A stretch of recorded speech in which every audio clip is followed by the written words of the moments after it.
A Secretaria da Cultura do Estado do Rio Grande do Sul apresenta Coração Missioneiro. Chegamos ao terceiro e último episódio deste documentário que entrelaça história, cultura e música para descortinar os 7 povos missioneiros. É neste cenário que vamos mostrar revelações sobre o coração do Padre Roque Gonzalez, o chamado Guerreiro da Paz. Sepete Araju é a herança musical de quem vive nas missões. Esse documentário é uma realização TV Sangue de Gaúcho. Conta com o patrocínio das lojas Becker, Casul Distribuidora, Truilha Tintas, Brastelha Industrial e Bigolar Máquinas. Financiamento Procultura, Governo do Estado do Rio Grande do Sul. Coração missioneiro, tal como nós conhecemos, ele tem sido objeto das igrejas. Digamos que a Igreja Católica, o Padre Roque Gonzalez, né, que ele tenha morrido, tenha sido assassinado, morto por índios, que o queimaram, né, e foram para os matos, e quando voltaram para cumprir o ritual, o corpo queimava, mas o seu coração continuava batendo. E mesmo que isso seja um elemento de fé, ele se impregnou nas missões, porque se tratava de um padre que vinha fundar, que vinha catequizar, e ele com mais outros 2 padres foram assassinados pelos índios que eles tentavam catequizar. Então, o coração missioneiro, o nascedor da expressão desse coração missioneiro, é exatamente a partir da queima do corpo do Roque Gonzalez. E repito, os índios tinham um ritual. Eles deram uma batida, uma pancada, uma paulada, o padre tombou. E eles, para garantir a morte, o seu intento, botaram fogo. Mas fogo meio rápido, queimou parte do corpo, eles voltaram para continuar aquele ritual, e o coração estaria batendo, estaria em movimento. Isso os apavorou e eles voltaram para o mato e desistiram de concretizar isso com o coração. Depois disso, então, desses mais de 400 anos de história, ou quase isso, aí então a igreja passou a contar e mostrar essa ideia da força pela fé do feito do Padre Roque Gonzalez, fazendo as fundações, tendo tombado e marcando a história ao ponto de ser o Santo Padre Roque Gonzalez. Quando recebemos a inspiração missioneira para compor algumas músicas, compusemos o Coração Missioneiro. Então fizemos um resumo da história das missões, porque isso feito em 3, 5 minutos precisa resumir muito. Assim mesmo nós mostramos índios, né, que cantam, também colocamos música, falamos dos índios e falamos dos padres, dos jesuítas e da história. E ainda colocamos um refrão na música, além do corpo da música, que é bem interessante, novamente falando sobre o coração missioneiro. Mas não basta ser gaúcho, tampouco ser missioneiro, se ainda está te faltando um coração missioneiro. Quer dizer, nós andamos no corpo da música e viemos com o refrão. É um ritmo de vaneira, e é onde a gente faz esse refrão, também cantado por vários dos nossos componentes do nosso grupo. Eu sou Noé Teixeira, produtor rural, músico, advogado, escritor, e tenho me dedicado ao longo de mais de 50 anos, e ultimamente com ênfase nas missões, a essa história importante, cada vez me fascina e me leva a conhecer melhor as missões. É muito importante fazer isso, e temos tido na minha terra, no Instituto Histórico e Geográfico, um apoio integral nisso aí. É uma instituição de peso, nascida em 1984, e nós estamos sincronizados com o Instituto. Então, quando eu compus a música, depois fiz um videoclipe e tudo, havia sempre esta integração cultural e histórica, porque não há como ser cultural se não é histórica. Aqui tem que ter história missioneira. É uma cultura missioneira, que nasce daqui, grande, se esparrama pelo mundo, que vem nos visitar. É muito grande as missões perante o nosso tamanho. Por isso a nossa condição de persistente em tentar sempre buscar novos conhecimentos, saber mais das missões dos nossos 3 países. Somos vizinhos aqui. Eu vou repetir, em 100 quilômetros, 150 quilômetros, 120, tem tudo. Tem 30 povos com a sua história específica, sendo única, de jesuítas e de índios, de catequese, de catequizar, de ensinar daqueles dramas do passado com a morte dos padres. E resulta no quê? Nesse conhecimento, essa vontade de alguém vir dos 4 cantos do mundo, vir para cá conhecer missões, seus detalhes, sua gente e sua história. O missionário jesuíta Roque Gonzalez e seus companheiros, padres Afonso Rodrigues e João de Castilho, foram beatificados pelo Papa Pio XI em 1934 e canonizados pelo Papa João Paulo II em 1988 em sua visita à capital do Paraguai. O martírio dos padres jesuítas teria ocorrido onde hoje existe o Santuário do Caaró, localizado na BR-285, trevo de acesso ao município Caibaté, nas Missões. Na biografia de Roque Gonzalez, a primeira coisa que se destaca é que ele é filho de uma família importante de Assunção, portanto, ele é nativo aqui da América. E que há pouco tempo passou a se admitir que a avó materna era índia.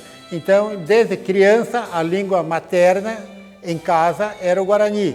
E ele, muito dedicado à religião, a mãe dele assumiu o sacerdócio.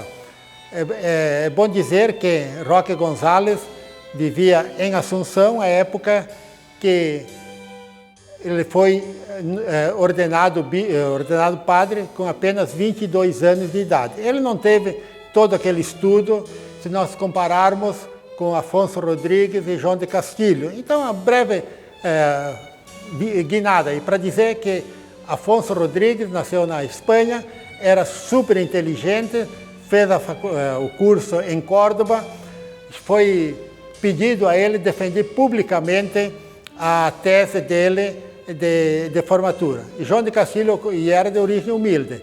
João de Castilho, pelo contrário, também espanhol, de origem nobre lá, mas com muita dificuldade em aprender na parte intelectual. Roque Gonzalez não teve, em princípio, formação acadêmica. Ele não estudou em Córdoba, como era normal os padres serem ordenados em Córdoba.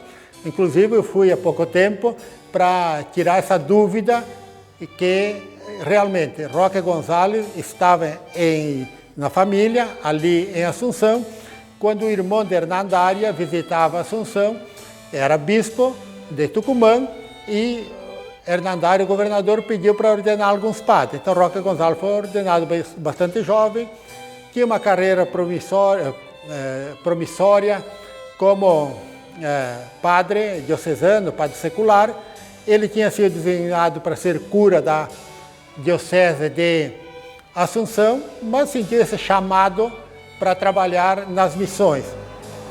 Então, em 1609, exatamente a fundação da primeira redução, ele vai entrar na Companhia de Jesus, faz os exercícios espirituais, trabalha sem maior sucesso junto aos Itacuru, os índios muito cruéis lá do Chaco, volta para São Inácio Iguaçu, ingressa em 1611. As primeiras características destacadas dele eram uma pessoa de muito trabalho, tanto no arado quanto no machado para fazer casa. Bom, Roque Gonzalez vai se destacar então como o grande fundador de reduções. Foram mais de 10 reduções, vindo lá de São Inácio Iguaçu, passando pelo Rio Paraná, passando pelo Rio Uruguai, até chegar onde nós estamos, no noroeste do estado do Rio Grande do Sul, com uma grande liderança, grande energia, tem autorização para fundar quantas reduções pudesse, explora o rio Uruguai, obviamente, também o rio Ibiqui e possivelmente o Ijuí e o Piratini, antes de passar o rio oficialmente. Vou destacar uma data, lógico que nós precisamos definir uma data e um local. Então seria 3 de maio de 1626, no Passo do Padre, no distrito atual de São Isidro de São Nicolau.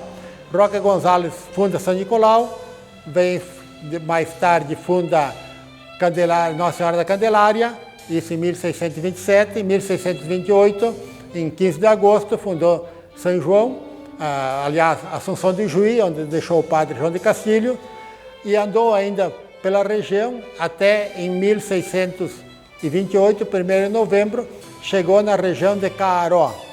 Caaró é interessante falar porque a redução de Candelária, a menos de 40 quilômetros de distância, já tinha uns 3 mil índios, e quando os índios da região de Caaró, chamado caruano, caroense, foram pedir para o padre Pedro Romero, que trabalhava ali em Candelária, para fundar uma redução na sua terra.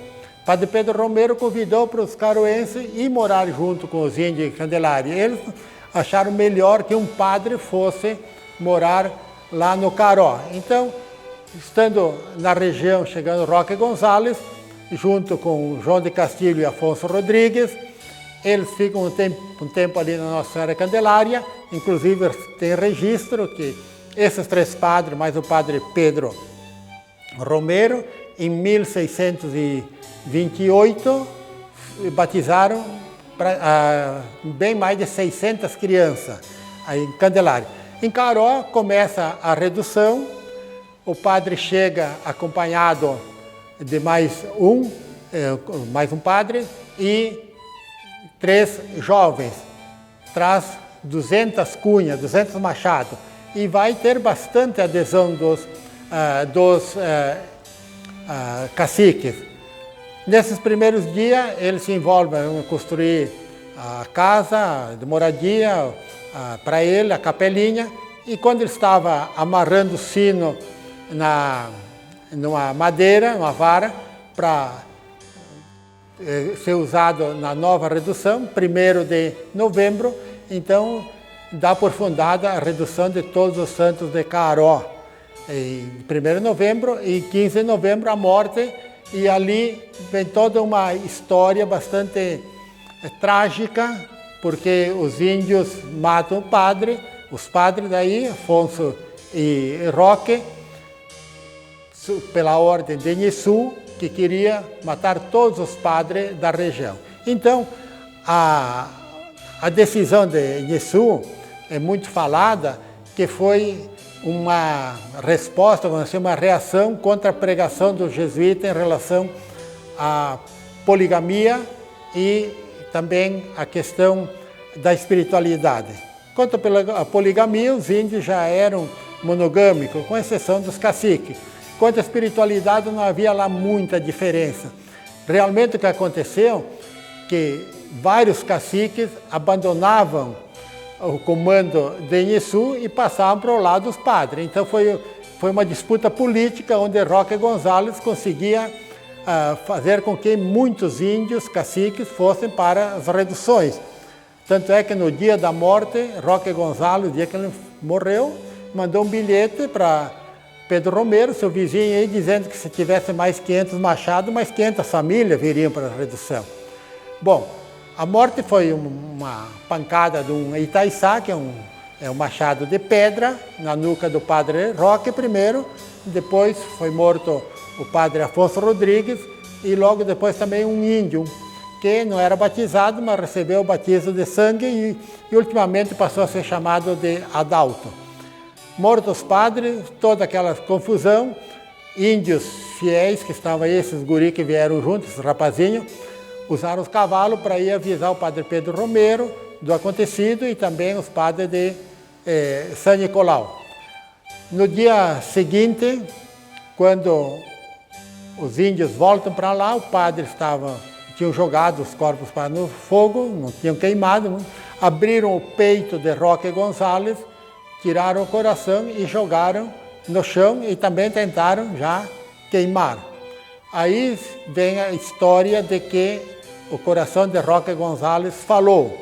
Começou as palavras dizendo: mataste quem tanto vos amou. E aí segue várias palavras. Enfim, houve então uma reação dos padres contra os índios que executaram, reação que não era só do jesuíta, mas era dos caciques, amigos de Roque González, e era do próprio poder público da Espanha. Tanto é que, para combater os assassinos de Roque González e Afonso Rodrigues e também de João de Castilho, veio o grande fazendeiro lá, Manuel Cabral de Alpuín de Corrientes, que comandou essa revolução contra os índios, vamos dizer assim, esse combate aos índios que mataram os padres.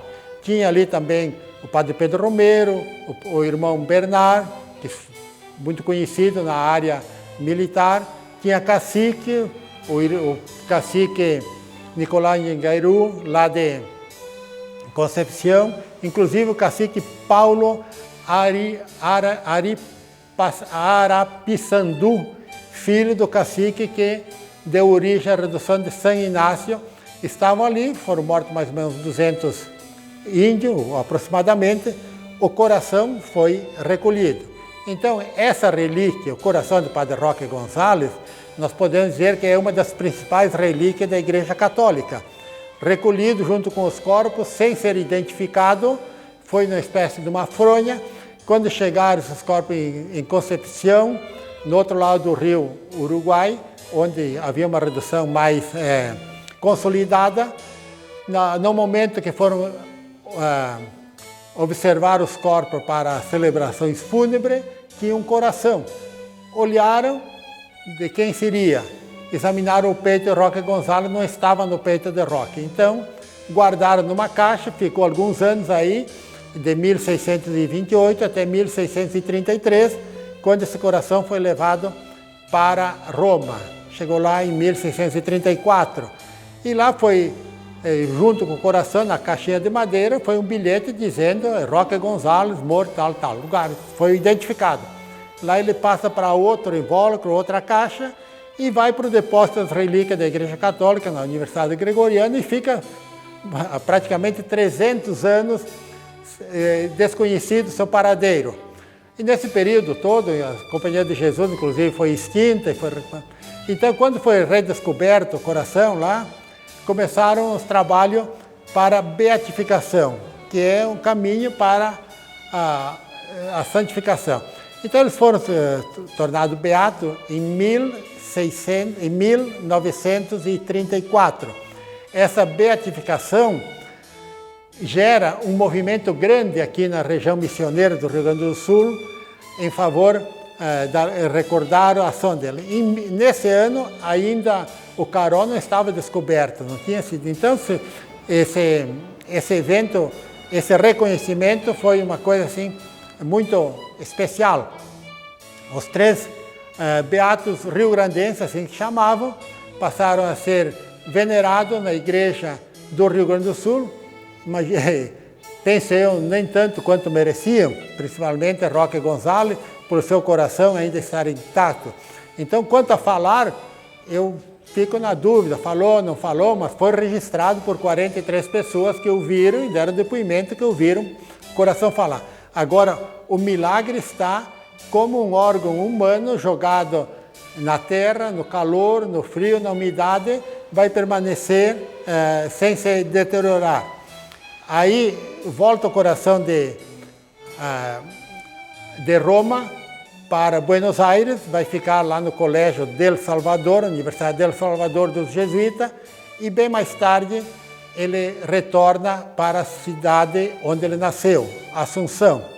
E continua essa devoção, isso foi lá para o ano de 1960, continua a devoção até que em 1988 os três mártires se tornaram santos da Igreja Católica. Ali, por uma questão política, eles deveriam ser santos brasileiros. Roque González é o primeiro santo brasileiro, porque se reconhece o santo ao local onde ele foi morto. Mas, por uma questão política, resolveram falar nos três santos rioplatenses, dando a ideia que Roque González tem seria venerado. No Paraguai, terra em que nasceu. No Brasil, terra onde ele foi morto. Na Argentina, terra onde ele foi sepultado. Bom, o coração, depois que chegou em Assunção, ele ficou sob a guarda dos jesuítas no colégio Cristo Rei, numa capela, na igreja Colégio Cristo Rei. Nesses últimos anos, inclusive, foi mudado mais uma vez o invólucro.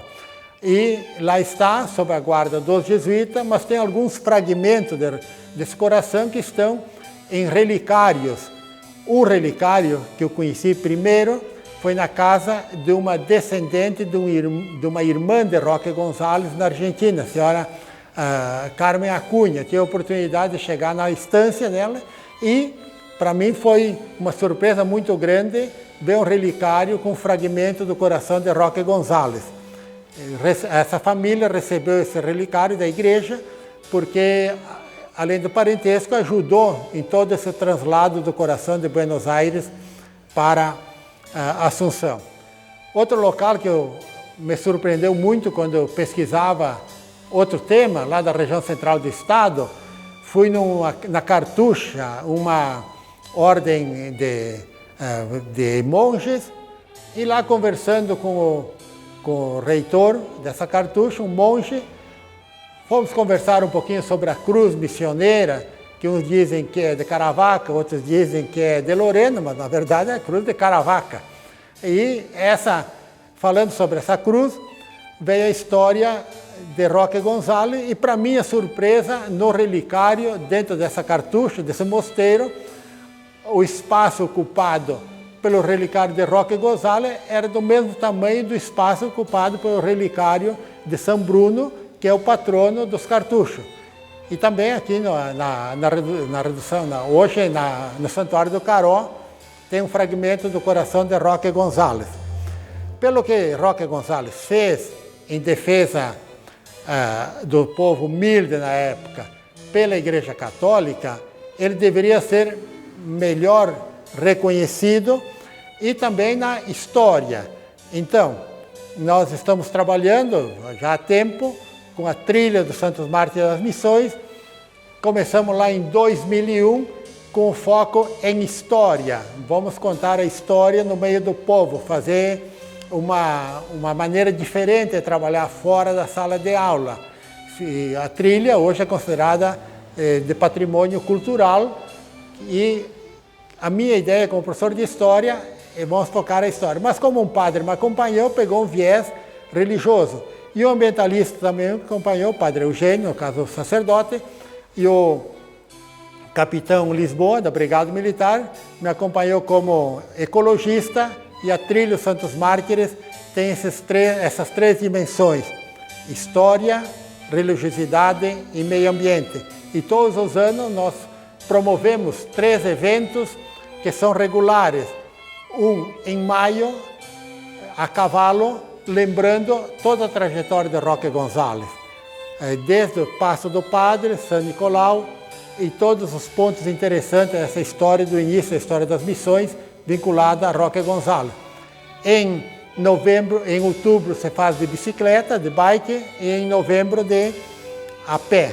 E também se faz outros eventos, como é o caso do Seminário Internacional de História, Educação e Turismo das Missões, realizado sempre aqui em Caibaté. Bom, nós trabalhamos com o passado, como professor de História, tentamos entender o presente e, claro, projetar o amanhã. Eu sugeri já para um bispo aí, agora para a MM, comprar a ideia de que a Igreja Católica do Rio Grande do Sul declare 2028 como o ano de Santo Roque González Santa Cruz, nos 400 anos da chegada dele aqui no Rio Grande do Sul. E no mundo acadêmico, para em 2026, daqui a 2 anos, que se faça a divulgação da história de Roque González, porque ele iniciou a história do Rio Grande do Sul. No conceito tradicional de história, ele surge a partir do momento do domínio da linguagem escrita, a formação de população estáveis ou cidades, população sedentária. Então, as missões começaram 111 anos antes da chegada dos portugueses no Forte de Rio Grande. Por isso nós, quando falamos de missioneiro, o coração missioneiro, coração de Roque González, pulsa dizendo: eu vim, trabalhei e deixei meu sangue em defesa do povo humilde daquela época, que eram os guaranis, perseguidos tanto pelos espanhóis como também, posteriormente, pelos bandeirantes, que destruíram as primeiras reduções do estado do Rio Grande do Sul a partir de 1636 até 1638. A inveja dos índios rebeldes calou o padre Roque González, conhecido como um pioneiro jesuíta. Entre as vozes das reduções, nasceu um índio considerado o maior líder guarani conhecido nas reduções, Cepé Tiaraju. São Luís Gonzaga é o terceiro dos 7 povos. Começamos em São Borja, 1682, depois São Nicolau e São Luís Gonzaga em 1687. São Luís Gonzaga não é nem mais importante nem menos importante que qualquer um dos 7 povos, mas São Luís Gonzaga tem alguns personagens históricos vinculados a esta cidade, a este pueblo, que são destaques. Um deles, que é o que nós vamos falar agora, é o maior destaque. Aliás, é o maior destaque das missões jesuíticas dos hoje os 7 povos. Talvez seja o maior destaque dos 30 povos, e retirando padres como o Padre Sepe e outros, é sem dúvida o índio mais conhecido do Brasil e da América. Trata-se de José. Falando esse nome, quem é José, né? José Tiaraju. Cepé Tiaraju, que não é pouca coisa. Cepé é herói do Rio Grande do Sul e é herói brasileiro, está no panteão dos heróis. Não é fácil ser herói de um país. E o Cepé tem uma peculiaridade, já vamos contar um pouquinho da história dele. O Cepé não era brasileiro. Como ser herói de um país, tu não era daquele país? Ah, mas não tinha Brasil. Mas Cepé vivia num pueblo espanhol. Então, nem português era. Agora, os feitos deste rapaz, e já vou explicar por que ele é rapaz, são muito grandes para nós aqui, hoje, nas missões, hoje Rio Grande do Sul, hoje Brasil. Primeiro porque rapaz, né? Nós não sabemos exatamente o local de nascimento de Cepé. Presume-se que seja São Luís Gonzaga, por tudo que a história nos traz, né? As pessoas vêm falando isso desde sempre, mas não há documentação. Mas também não se sabe de onde fala-se de Cepé a partir do momento que ele se engaja na Guerra Guaranítica, que é 1754. E aí ele está em São Miguel, ele é alferes, ele é militar, então a expertise de Cepé era mesmo defesa, ataque, proteção, armas, estratégias. Então por isso que ele se destaca na Guerra Guaranítica. Cepé provavelmente na guerra tinha em torno de 30 anos, né? Calcula-se entre 30, talvez 40, mas por sua jovialidade, por sua força, né? Alguns historiadores vão trazer até um pouco menos de 30. Mas nós acreditamos que menos de 30 era uma idade muito baixa ainda para ele ter esse destaque todo, né? Então vamos deixar ele aí 30 e poucos anos, um rapaz. Cepé aparece quando, em 1754, as tropas portuguesas, em conflito, já na Guerra Guaranítica com os Guaranis, assassinam Dom Alejandro. Alejandro era o índio chefe das milícias, dos grupos armados que lutavam contra os portugueses. No Rio Pardo, não na cidade de Rio Pardo, até porque essa cidade ainda não existia, mas no Rio Pardo. As tropas portuguesas avançando em direção às missões e os índios se destacando para ir defender. De São Luís Gonzaga vão importantes índios, inclusive um que nós vamos falar também nesse episódio, que é Crisanto Nerano, e os luizistas são responsáveis por, lá no local, construir um forte. Mas onde é que entra Cepé? Dom Alejandro é morto, e os índios então, em combate, os índios se reúnem e dizem, mas e quem agora que vai chefiar o grupo, né? Então, Cepé, que era o subcomandante das tropas vindos de São Miguel, os miguelistas, Cepé é, então, levado ao posto de comandante daquele grupo que luta lá. É em torno de 400 pessoas, mais ou menos. O exército português tem lá seus 1.000 e pouquinho. E ainda é um primeiro momento de estudo, né? No início da guerra, depois as tropas portuguesas vão recuar e a guerra retorna mais tarde. Cepé é preso. Como é que vai se dar essa prisão? Aí tem umas incógnitas em relação a isso. Mas eu gosto da versão Guarani. A versão Guarani diz que os portugueses chamaram eles para negociar. Reúnam os líderes de vocês, deponham armas e vamos negociar. Vamos parar de guerra, dá para negociar. Por quê? Porque os portugueses vêm demarcar a área. Os portugueses não vêm matar Guarani. Eles vêm demarcar a área que era o objeto da troca com Espanha do Tratado de Madrid. E os índios, por sua vez, também não estão muito afim de matar português. Os índios treinavam defesa, principalmente, contra bandeirantes e contra outros grupos indígenas, como charruas, mas não era a guerra deles, né? Então eles vão negociar. São 54 Guarani que depõem armas e entram no acampamento português para negociar. No 54 está Cepé. Para surpresa dos índios, e essa é a narrativa dos índios, a narrativa portuguesa é um pouquinho diferente, mas é esse caminho, os índios são surpreendidos e rendidos e presos, os 54. Cepé, então, questiona o porquê daquilo, que os portugueses teriam mudado, né, a versão, a estratégia, o acordado, e lhe é dito, então, que não tem o que fazer. Mas ele oferece cavalos em troca da liberdade dos companheiros. Ele disse que teria muitos cavalos, perto de 1.000 cavalos, guardados próximos dali, e que ele poderia oferecer os cavalos em troca dos companheiros. Se tinha cavalo ou não tinha, nós não sabemos.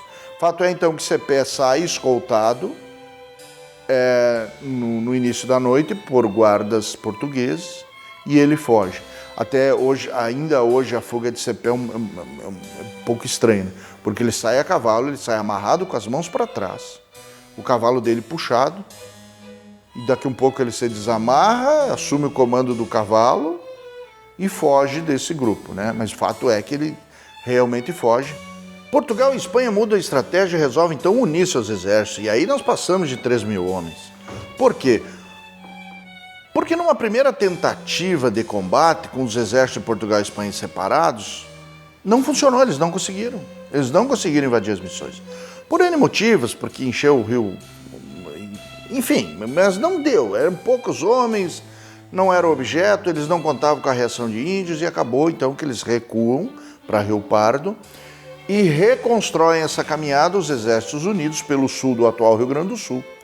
E a ideia, então, é vir até as missões e eles vêm, e essa é a Guerra Guaranítica, que nós já contamos, mas o que importa é Cepé. E aqui tem um negócio que às vezes não se acha em livro, que é o formato do combate. Nenguiru vem de Concepción, hoje Argentina, e é o líder do exército Guarani, porque tinha uma expertise muito maior em combates. Já era um militar mais experiente e tal. E Cepé assume um subcomando, se é que podemos falar assim, mas eles estavam pareados. Só que Cepé projeta uma guerra de guerrilha, porque Cepé logo nota que enfrentar nos moldes tradicionais os exércitos treinadíssimos de Portugal e Espanha não dá. Porque as armas são muito melhores, porque a proteção deles é muito melhor, porque as táticas são melhores, porque eles são muito mais numerosos, são o dobro em número. Então o que Cepé planeja? Vamos usar a guerrilha, vamos fazer ataques rápidos de surpresa, matam-se alguns e fogem. E Cepé então separa um grupo para ele, Nenguiru concorda com isso, mas Nenguiru não abre mão de que haja uma batalha. Ele acredita que, como os índios são muito valentes, eles vão conseguir. Conhecem o terreno. Eles chegam a um acordo. Então Cepé separa um grupamento e vai à frente, vai na vanguarda dos exércitos de Portugal e Espanha, fazendo exatamente isso. Guerrilha, atacando de surpresa e fugindo, e vai conseguindo bons feitos. Preocupa. O nome de Cepé já ecoa nos exércitos de Portugal e Espanha. Que o Cepé é o índio que está matando eles na guerra e eles não conseguem pegar Cepé. Do nada, Cepé surge no meio do mato com homens, atacam e fogem. Enquanto isso, os exércitos vão se organizando aqui, Guarani, o exército Guarani, e sai das missões. E aí, por que a guerra é o combate final, a batalha de Caiboaté em São Gabriel, hoje município de São Gabriel? É a estratégia dos Guarani. Eles saem das missões para evitar que mulheres, crianças, velhos e professores de história, eu vou me incluir, não participem da guerra. Esse pessoal não é para a guerra. A guerra são os homens jovens, muitos profissionais de guerra. E também para que o gado que nutre de proteína as missões seja preservado, porque as estâncias estão no centro do Rio Grande do Sul. Se esses exércitos avançam, vão pegando todo o gado. Vai faltar comida nas missões.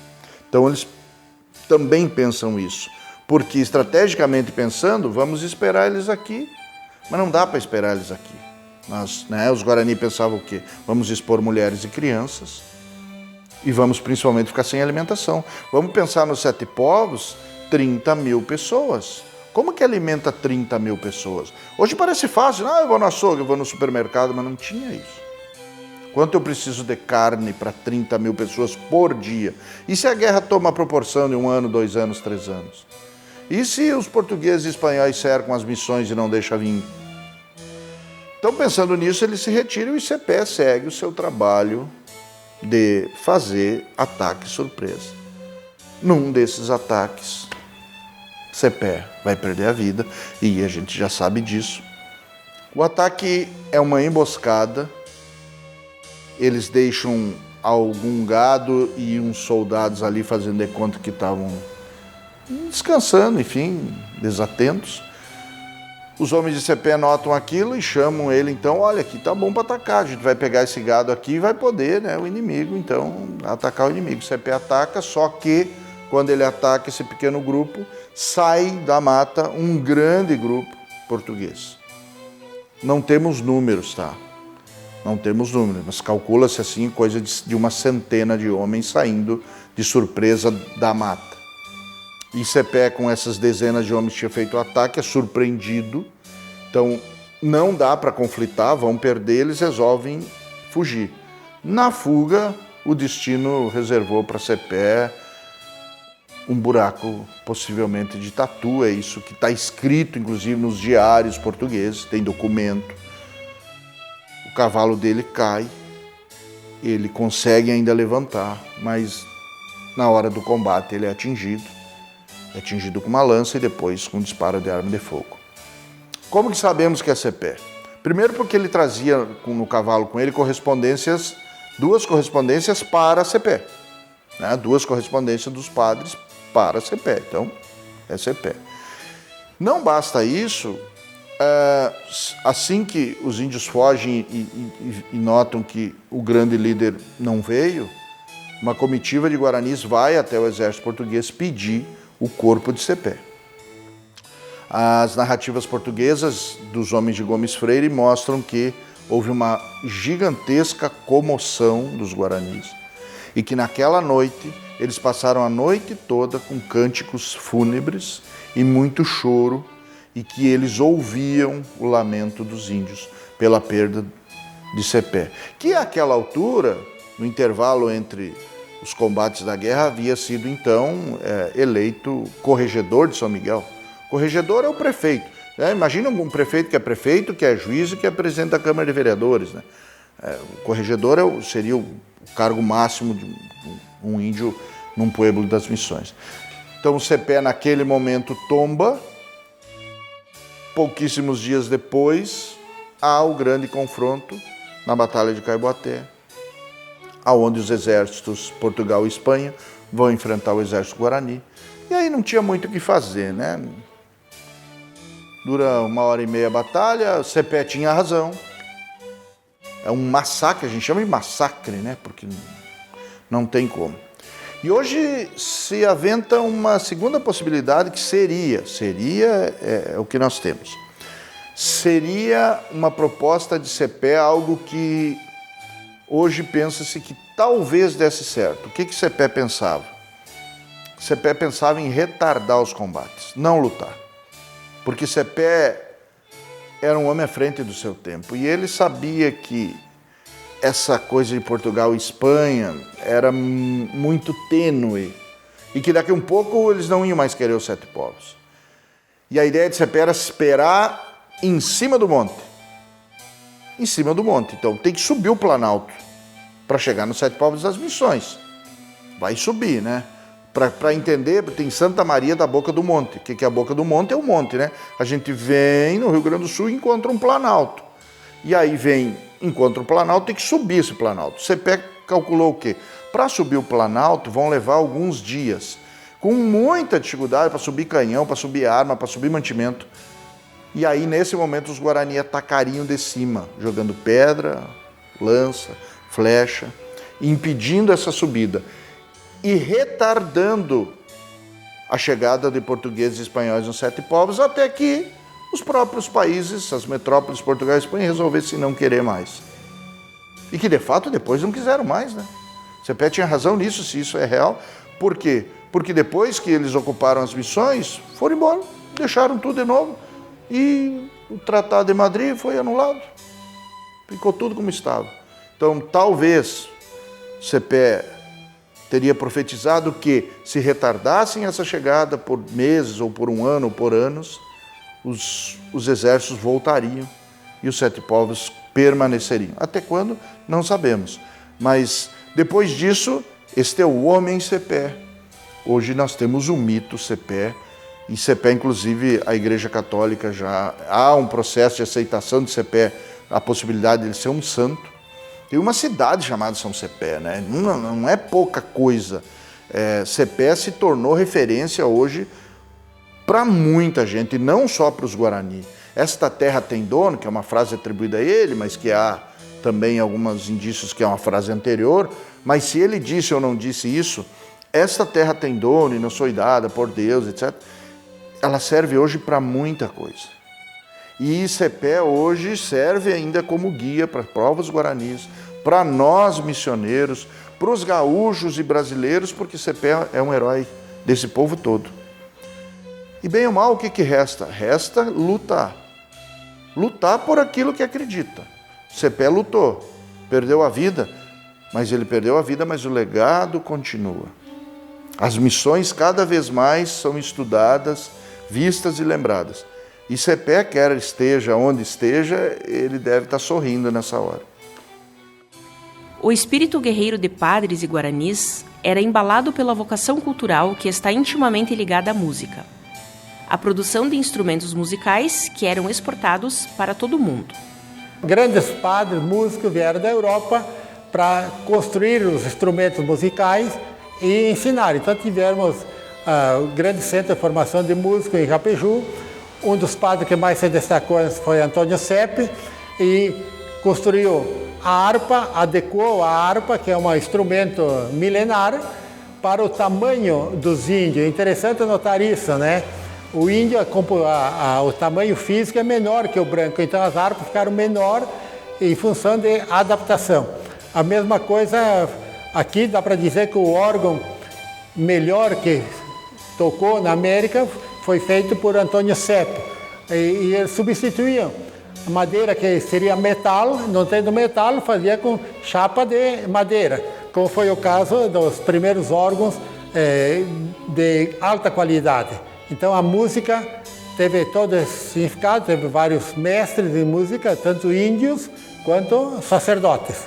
Ainda na musicalidade, é importante falar um pouquinho sobre alguns instrumentos. O Paraguai usa muito ali a harpa, suas músicas. A Argentina tem o bandoneon e o violão. Aliás, o violão em todas as pátrias. O Rio Grande do Sul com a sua característica missioneira, mas o acordeon, mesmo tendo iniciado lá atrás, com a gaita ponto, a gaita de botão, pequenos acordeões, né, como nós temos exemplos aqui, Tio Bilia, né, era exímio acordeonista da gaita ponto, também o Reduzino Malaquia e outros. Aliás, o Tio Bilia é falado naquela música ali, porque ele contava a história. Ele fala na música Coração Missioneiro, falamos no Tio Bilia e mostramos ele, o Tio Bilia, também tocando. É um resgate de pessoas antigas que já faleceram há anos, mas que prestaram uma contribuição muito importante. E o acordeon, como é um instrumento um pouco mais novo, chegando aqui lá pelos 1870, 1910, alguma coisa que outro historiador vai precisar melhor, mas é a gaita grande, a gaita pianada, que veio para o Rio Grande do Sul e tem na Argentina, em todos os países, e é um acordeon muitíssimo usado, inclusive mais de um instrumento para shows e festas e baile nas missões. Hoje as gaitas todas, inclusive a gaita de botão, a gaita botoneira, a gaita ponto, é muito usada, não importa o tamanho do show e da festa. E a gaita pianada também é muito usada. É o que o pessoal tem carregado como recurso para as suas festas. As missões se reduzem a fragmentos de pedra espalhados por cidades gaúchas e relíquias históricas. Mas a intimidade dos guaranis com a música está viva até os dias atuais.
As missões é um solo sagrado, rico culturalmente, e a música é algo que integra muito na nossa cultura, nas missões, que vem esse legado desde a época dos índios guaranis, dos jesuítas, a introdução da música nessa cultura jesuítica foi trazida através do padre Antônio Sepp, porque essa música missioneira, né, ela é uma música sacra, uma música no estilo barroca e uma música erudita. Então, nesse contexto, era a música cantada nas igrejas, né, nos corais, uma música feita com orquestras, né. Mas o índio tinha algo magnífico na sua espiritualidade, na questão da dolência do sentimento, de interpretar e de cantar e de tocar. E com o passar dos anos, né, as missões se tornaram ruínas, né, as reduções, e aí esse legado foi passando entre gerações. Eu vejo pela minha família, né, a minha avó, mãe do meu pai, Francisca Isaltina Matos dos Santos.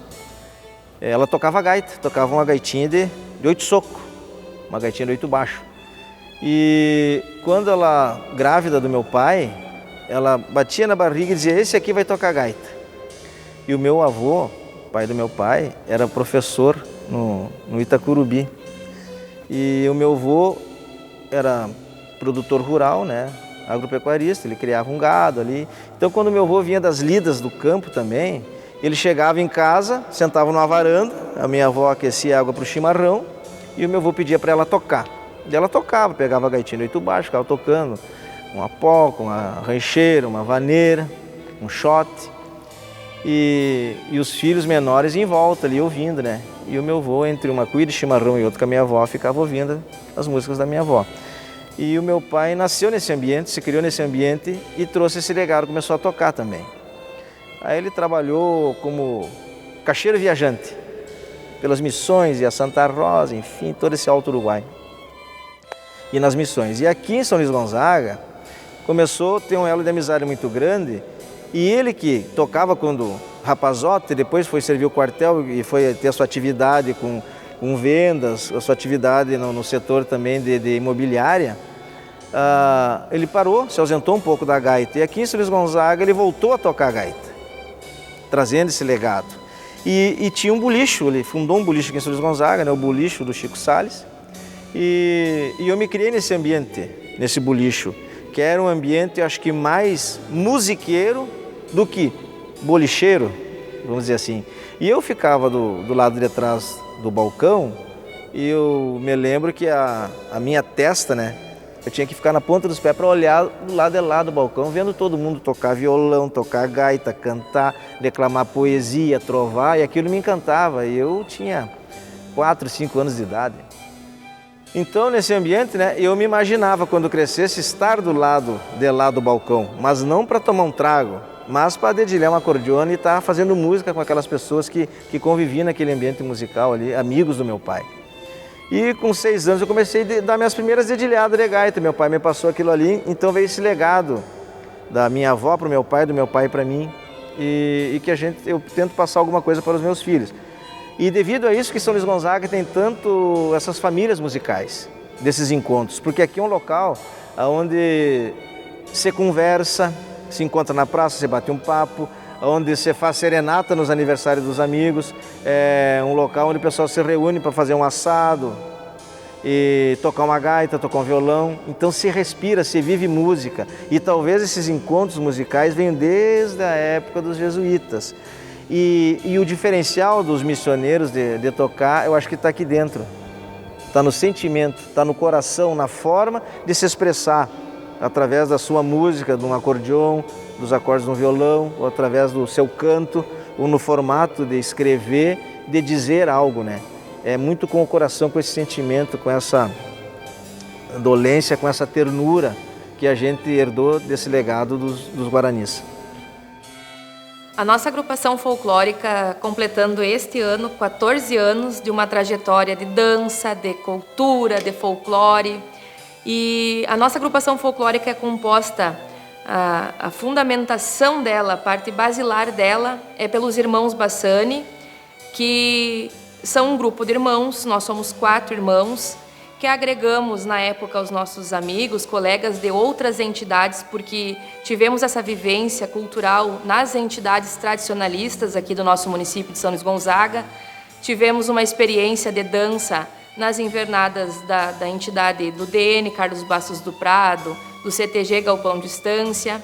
E depois dessas experiências em que a gente também teve o contato com a dança latino-americana, com a dança folclórica dos países aqui da América do Sul, nós resolvemos, né, depois que esses grupos que nós participamos nas entidades aqui do município foram mudando, as pessoas foram saindo, foram empreendendo em outras áreas, e nós continuávamos, mesmo que jovens, estudantes, trabalhadores, a gente resolveu seguir na área da dança, e aí criamos a nossa própria agrupação folclórica. Muito por isso, essa nomenclatura, esse nome, né, batizamos de Fênix, Grupo Folclórico de Dança Sul-Americana. A Fênix, representada na mitologia, a ave que ressurge das cinzas, né? Dentro da cultura latino-americana, nós temos como simbologia maior a representatividade desta fênix, o côndor, né? O côndor de Los Andes, que simboliza esse renascimento, a liberdade e esse valor maior pela cultura latino-americana. Somos 4 irmãos, dirigidos pela nossa mãe, eu, Beverly, o meu irmão Christian Bassani, as minhas irmãs Mirella e Regina Bassani e a minha mãe Rosane Bassani, que é a nossa diretora-geral. Na época, nós tivemos a participação, que era meu amigo, mas hoje é meu esposo, o Ambrósio Júnior Silveira Lopes. Outros colegas também, mais 2, 3 pares que dançávamos com nós, formamos essa primeira agrupação em 2010, em fevereiro de 2010, quando a gente começou. Dançamos, né, o folclore argentino, o folclore andino-peruano, o folclore colombiano, o folclore gaúcho principalmente estilizado, com a releitura, né, das danças tradicionais do Rio Grande do Sul. E quando a gente era convidado para participar de eventos internacionais, porque geralmente o convite para o Fênix Grupo Folclórico é representar São Luís Gonzaga, mas em especial as Missões e o Rio Grande do Sul, em eventos folclóricos que reúnem países da América Latina como Argentina, Paraguai, Uruguai, Chile, a gente sentiu a necessidade de dançar a nossa terra. E resgatando a essência do nosso povo missioneiro, principalmente do povo Guarani, que é onde nós temos o maior orgulho de representar essa ancestralidade e fazer esse resgate cultural do índio Guarani, desse povo que é o nosso povo pai. Nós todos somos remanescentes dessa raça. Nós entendemos que o povo Guarani, o povo índio, hoje usa a nomenclatura para denominar o índio como povo originário, mas o nosso povo originário, o povo índio Guarani, ele usava em seus rituais do cotidiano a dança, o canto, as artes, que não eram encaradas, não eram feitas como arte, como produção artística, mas como cotidiano, como dia a dia. O índio dançava quando para agradecer a boa colheita, para homenagear os pais da natureza, que eram os deuses, sol, trovão, para homenagear os seus líderes mortos em combate. O índio dançava e cantava quando ia para a guerra, quando retornava da guerra. Então, destas batalhas, muitas vezes também tinham danças e cantos para que se evocasse espíritos ancestrais guerreiros, para que eles se fortalecessem e continuassem a defender o seu povo e a sua terra. Então, inspirados nessa ancestralidade indígena Guarani e sabendo da magnitude da história jesuítico-guarani, que foi a fusão desse poderio espanhol e essa essência original, genuína e inteligente aqui do povo das Missões, no momento em que aceitou essa simbiose cultural e criou, então, que Voltaire chamou como triunfo da humanidade, né? As Missões Jesuíticos Guarani. Inspirados em tudo isso, nós criamos em 2014, há mais de 10 anos, a gente começou a pensar, a pesquisar, a estudar e montar um espetáculo que rememorasse exatamente todos esses sentimentos, essas emoções da história, da cultura e dessa ancestralidade guarani. Para pensar nesse espetáculo, nós tivemos muitas dificuldades, porque para resgatar a história e fazer ela o mais original, o mais na essência possível, é difícil nos dias contemporâneos.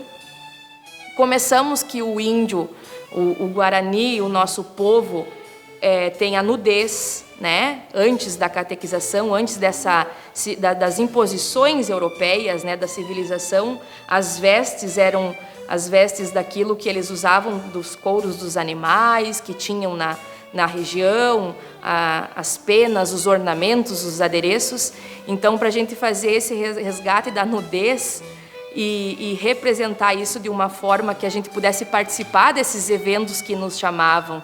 Os eventos são sóbrios, para representar nossas missões, representar a nossa cidade, e para trazer essa originalidade nós pensamos na questão da indumentária que resgatasse e trouxesse o couro, né? E o couro a gente foi atrás de uma sapataria aqui do nosso município. Tivemos um amigo que era o sapateiro artesão, e ele trabalhava em couro para a indumentária gaúcha, desde botas, sapatilhas, as guaiacas, e aí a gente conseguiu encomendar com ele as peças inteiras de couro dos animais, né, do gado bovino, fundamentalmente a parte superior do nosso traje compreende esse material, e essas peças, pela minha mãe, que é a nossa figurinista, produtora, ela que nos ajudou artesanalmente a construir essas peças em couro para que nos cobrisse a parte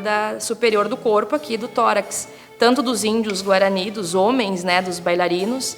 Em alguns momentos as bailarinas também, em alguma performance, nós meninas também usamos esse material em couro, que também é costurado em couro. Ele é tiras de couro que são unidas às peças para que se formasse uma espécie de colete. Deste parte superior, nós tínhamos que pensar no xiripá primitivo, o que é muito difícil de a gente representar, principalmente para os movimentos da coreografia que foi criada. O xiripá primitivo, ele é basicamente uma saia, é um pano que envolve e faz o entorno da cintura para baixo do índio, né? Mas nós precisávamos dar uma certa segurança para que os movimentos acontecessem de forma natural no palco. E aí nós pegamos o xiripá e adaptamos, o xiripá gaúcho, adaptamos com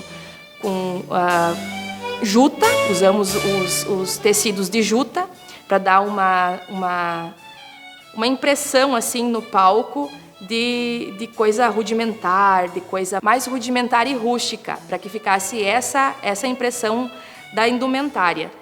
E o outro tecido que a gente usa bastante, que remete muito às missões, é o tecido de cor crua. O tecido de algodão, cor crua, que é o símbolo do missioneiro, justamente pela linha de lã de ovelha, que era o material que eles tinham, artesanal, construíam. As cores eram usadas, mas de forma muito simples, extraída. E isso também é um detalhe. O índio Guarani, quando nós pesquisamos o nosso povo Guarani, também foi uma dificuldade para o nosso grupo para caracterizar esse Guarani. Porque a gente pesquisou, estudou, foi atrás de vídeos, documentários, resgates de multipovos indígenas, multipovos originários que usavam ornamentos muito coloridos, pinturas bastante expressivas. E o nosso índio Guarani, ele é, de certa forma, muito simples. No vestir, os ornamentos em pena são justamente de animais daqui da região, né? Os pássaros, as cores dos pássaros aqui das missões. Então, essa preocupação também, justamente porque a nossa pele, o nosso formato de rosto, a nossa anatomia corporal não trazia, quando a gente vestia a roupa ou posicionava para o palco, inclusive nós somos loiras, as minhas irmãs são muito loiras, essa dificuldade na caracterização foi bem preocupante para nós enquanto agrupação. E nós temos daí aquela liberdade poética no momento do traço indígena guarani, que ele faz um traço em cor preta, assim. A gente tentou, fez várias adaptações, não ficava nada parecido. Então nós buscamos uma cor que é a cor que representa as missões também, desde a bandeira das missões, que também remete um pouco, né, das cores da coroa espanhola, o vermelho sangue e o amarelo ou dourado, né? Mas enfim, na vestimenta indígena nós quisemos também trazer um pouco desse vermelho, que também simboliza o sangue, a força. O vermelho traz a força do Guarani guerreiro, né? Nós sabemos que esse índio guerreiro, essa caracterização, justamente por a missão ter sido trazida, né? A missão lá desse povo, 3.000 e poucos índios que vieram de Concepción de la Sierra para a missão de São Luís, onde houve esse povoamento desse povo, e que os 7 povos das missões foram erguidos, São Luís entre eles. A gente, conforme as pesquisas que a gente fez, os estudos que a gente faz, as leituras que a gente faz, a gente sabe que esses 7 povos que ficaram na margem de cá do Rio Uruguai e que ficaram justamente em fronteira com a coroa portuguesa, com o território que pertencia à coroa portuguesa, muito certamente esses povos, dos 7 povos das missões, eram muito guerreiros, muito combatentes e eram os linha de frente. Então, tudo isso nós quisemos representar. E na vestimenta, as bailarinas usam, os rapazes usam essas cores mais fortes, o couro e o vermelho. E conforme as pesquisas, inclusive de um monumento que nós temos de um grande artista são-luisense, que é o Vinícius Ribeiro, escultor, nosso orgulho aqui de São Luís Gonzaga, e a gente se baseou bastante também nessas pesquisas que ele faz para trazer essa caracterização, a ornamentação.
A dor entrava nas carnes, na alma negra tristeza dos guerreiros de Tiaraju que pelejavam defesa, porque o lunar divino mandava aquela proeza.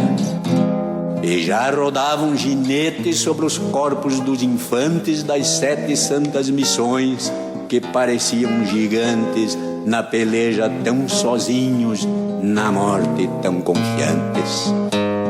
Eram armas de Castela que vinham do mar de além, de Portugal também vinham dizendo por nosso bem: se Pete Araju ficou santo, amém, amém, amém.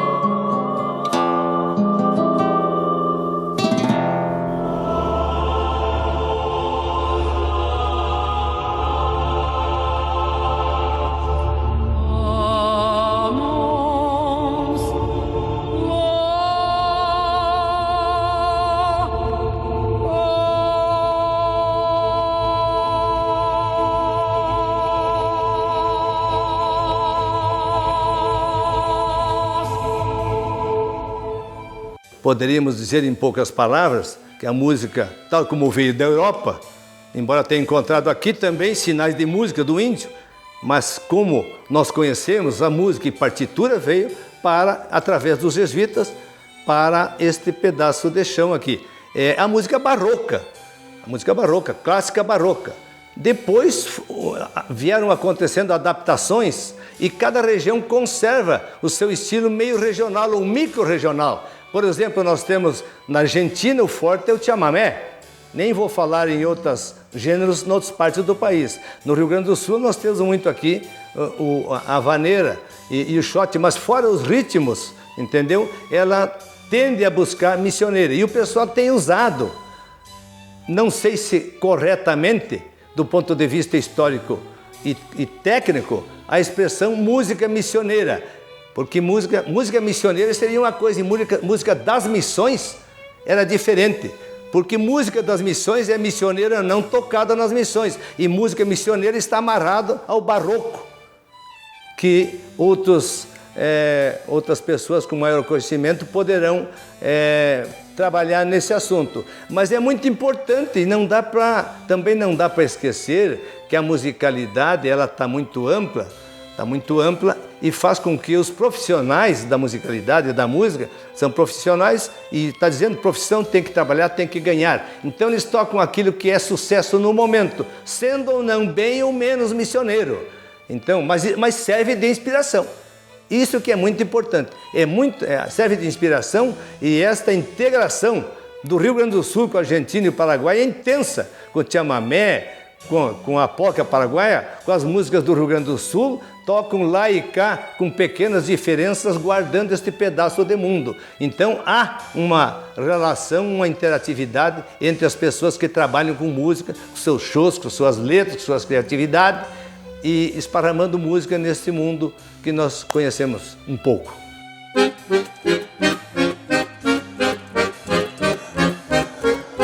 Dão licença, missioneiros, preparem seus corações.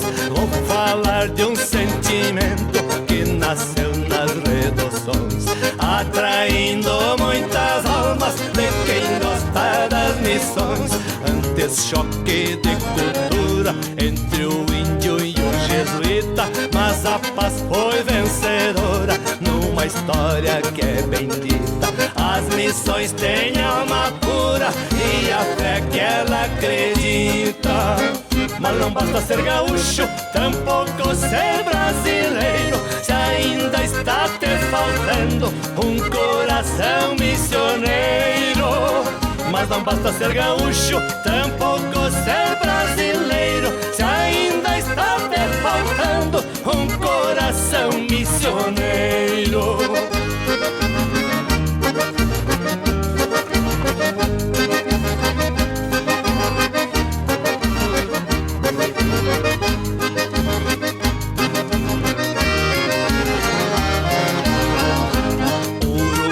Olha um pedaço desta bandeira de glória, servindo de sempre de braços abertos na confluência da história. De vez em quando eu respondo pergunta de um forasteiro que já conhece as missões e o seu povo hospitaleiro. O que é que eu posso fazer pra que eu seja um missioneiro? Mas não basta ser gaúcho, tampouco ser brasileiro, se ainda está te faltando um coração missioneiro. Mas não basta ser gaúcho, tampouco ser brasileiro, se ainda está te faltando um coração missioneiro.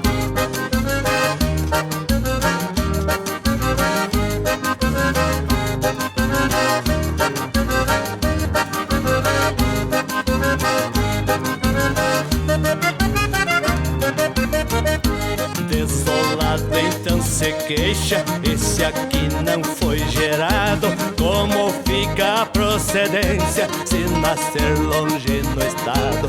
Deixe na cruz de Lorena teu coração amarrado. Leve no estado de espírito este símbolo na lembrança desta gente diferente. Gratidão, crença e confiança.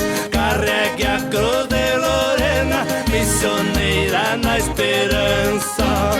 Mas não basta ser gaúcho, tampouco ser brasileiro, se ainda está te faltando um coração missioneiro. Mas não basta ser gaúcho, tampouco ser brasileiro, se ainda está te faltando um coração missioneiro. Presta homenagem às missões com a gaita do tio Bilia.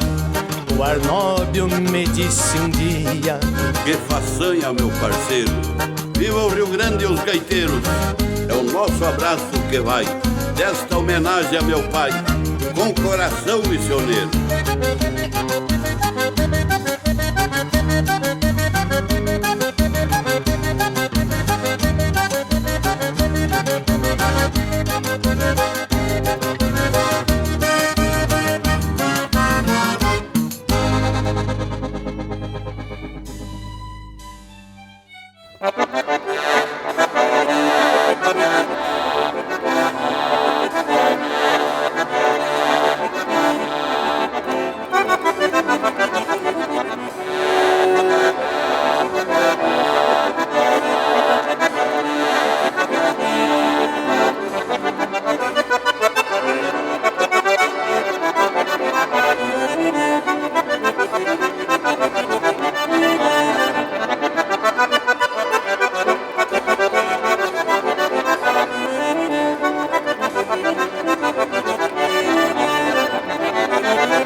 Ter um coração missioneiro é ter no peito um coração que palpita pela nossa música, pela nossa história, pelo que os nossos antepassados deixaram aqui. E a cada acorde de uma gaita e de um violão, tu sente na alma o toque missioneiro. É o coração missioneiro que bate mais forte nesse momento. E nós, como missioneiros de São Luís Gonzaga, nos sentimos orgulhosos de pertencer a este povo que traz no sangue a herança da raça Guarani. Coração missioneiro é para nós o nosso dia a dia. Porque quando nós escutamos uma música, uma melodia, nós diferenciamos no mesmo instante o que é a melodia de um missioneiro. Para nós é um motivo de muito orgulho termos nascido aqui e carregarmos este coração missioneiro. Ter um coração missioneiro é ter esse sentimento de amor a essa terra vermelha que bebeu o sangue de mártires guarani, que aqui criaram uma sociedade que encantou o mundo pela condição da população indígena. Aqui no centro da floresta meridional da América viveu uma população muito feliz, podemos dizer assim, cristianismo feliz, e nós, herdeiros dessa história, desse patrimônio, consideramos ser coração missioneiro é ter essa fé, essa determinação de ser solidário, de ser fraterno, de ser irmão de todos os nossos irmãos, principalmente os mais necessitados. Coração missioneiro traz esse sentimento que nós temos enquanto Fênix Grupo Folclórico, nesse espetáculo sobre as missões, de resgate dessa força, dessa garra, desse instinto de liberdade, desse amor por essa terra, essa gloriosa terra que a gente chama Terra Missões. Então, o nosso coração pertence a essa terra, faz parte dessa história. Nós somos os remanescentes desse legado. Então, coração missioneiro para nós significa estes sentimentos de Fênix Grupo Folclórico e Missões, esse espetáculo que traz a saga de Sepete Araju e as reduções jesuítico-guarani.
A história das missões jesuíticas é um campo vasto com aproximadamente 4 séculos. Tendo em vista esta grandeza e complexidade, esta minissérie ficou reduzida quanto aos assuntos apresentados. Ainda queremos dizer que as relações entre os jesuítas e as populações indígenas locais foram contadas de forma imparcial, conforme os relatos de historiadores, professores, pesquisadores e outros entrevistados. Uma introdução valiosa ao tema e que tem como objetivo incentivar os espectadores a buscar novas informações, seja por meio da leitura, pesquisa ou visitas a institutos históricos e geográficos, museus e sítios arqueológicos existentes que são abertos ao público em horários determinados.